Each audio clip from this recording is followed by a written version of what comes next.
Hi Damien here for Automotive Superstore. This is JVC's KW-M795BW. It's their highest spec double DIN head unit and replaces the outgoing 785. Now here's the great news. It's $120 RRP lower in price than the old model, but has better features, so it's definitely worth checking out.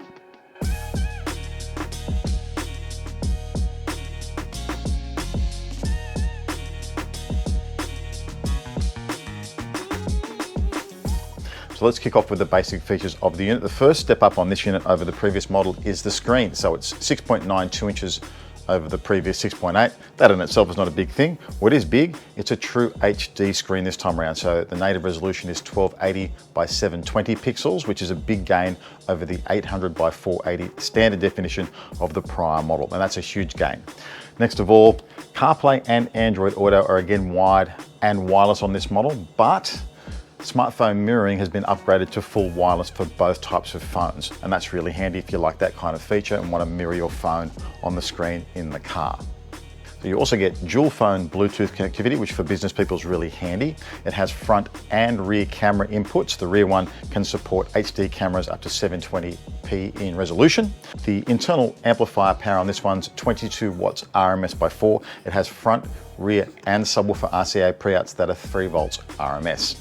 The single USB on the rear of this one is 2.1 amps of charging, which is nice and strong and will charge your phones or smart devices up really, really quickly. The one thing they have gone backwards on though is the prior model used to have fully customizable display. This time it's any color you want, as long as it's blue. And it might be also worth mentioning that the model below this, which is called the KW-M795BW, it's about $80 RRP lower than this, but the difference in performance is actually quite a lot.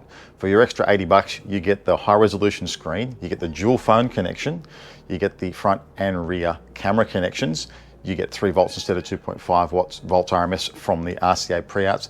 You get an HDMI input on this one also, but you'll need a special cable that's the small Type A to Type C, I think it's called, HDMI, to make that work on the rear of this one. You also get the iData Link Maestro on this that you don't get on the model below. So they're all big gains for a small difference in price. Now, thanks to the high resolution screen, 1080p videos played back seamlessly and look fantastic doing so. I also tested the unit with a number of my high resolution audio files, and they were WAV format, FLAC format, and MPEG format, and up to 96 kilohertz and 24-bit, it played them back quite happily. Now in the box you get the main power loom, obviously, you get a GPS antenna that's actually for the wireless connectivity, you get your Bluetooth microphone obviously, and a 3-wire steering wheel adapter plug. What's worth note is that the main power loom is straight to ISO, and in many cases if you need to go to ISO from your head unit to suit your vehicle, this actually saves you some money because you don't need to buy a JVC to ISO connector. So of course the unit has CarPlay and Android Auto, as you're all very well familiar with these days. You can come back out to the main screen hitting the JVC button. Here in the main menu, you can hit this little tile button here and it gives you access to all of your sources. If you scroll across, if you've got iData Link Maestro connected, here is where you can access things like your gauges and your climate control screen information. Back to the main menu, hit the little gear icon. Here we have the connectivity. In display, there are a bunch of factory wallpapers you can select from. You can load your own from USB stick if you like. And then there's 2 types of displays for the main display, one with the clock and one with album art as your center. Here's your rear camera and front camera input controls, things like your guideline control. You can set the AV input as a front camera or just a video input. And here you can select whether you want to have mirroring or you want to have CarPlay Android Auto. Now hit the DSP button. The first thing we have is the crossover. Now there are simple and advanced modes for this. In simple mode, you've got front, rear, and subwoofer, and you can select the car type in this button here. So compact, sedan, wagon, or minivan, for example. Let's say hit wagon. Then you can select the speaker size. This is great if you don't really know anything about crossovers or frequencies or what to do. Just punch in the speaker size, and it will select a appropriate crossover filter frequency and slope for you already.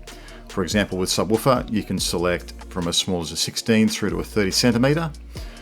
For example, with a 16 centimeter, it'll have a high pass filter of 150 hertz. But let's just say you want a larger subwoofer and you go to a 30 centimeter. it'll change that to 100 Hz for you. So you don't really need to know about crossovers to get the advantage. If you set the crossover to off, you now have the ability to go in and set your own filter frequency cutoffs, as well as the slope.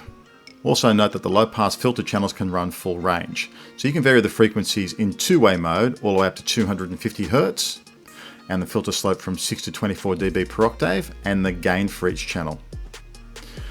This unit also has network mode, so instead of front, rear and subwoofer, you can have tweeter, mid-range and subwoofer if you prefer that type of advanced setup.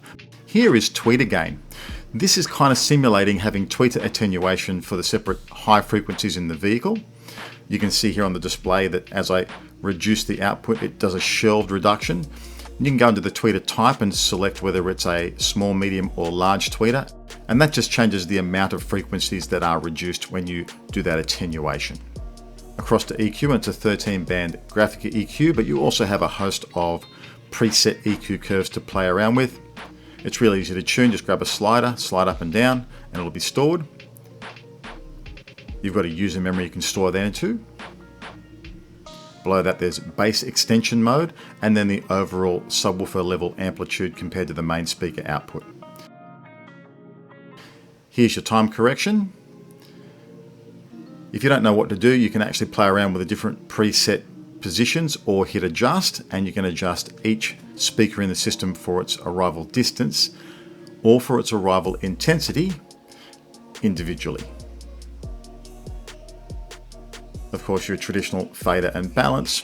Then there's volume offset adjustment for all of the audio or video sources. So if you jump between sources and you find there's a big volume difference, you can just make adjustments here for that.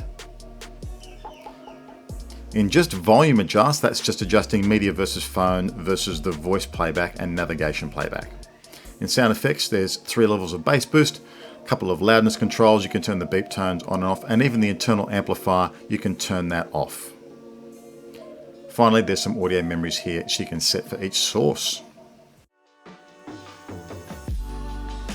JVC's KW-M795BW, a fantastic unit at a fantastic price with a whole host of features, which is what JVC's really always been about. If you want to grab one of those, there'll be a link down below. While you're down there, like and subscribe, and I'll see you next time.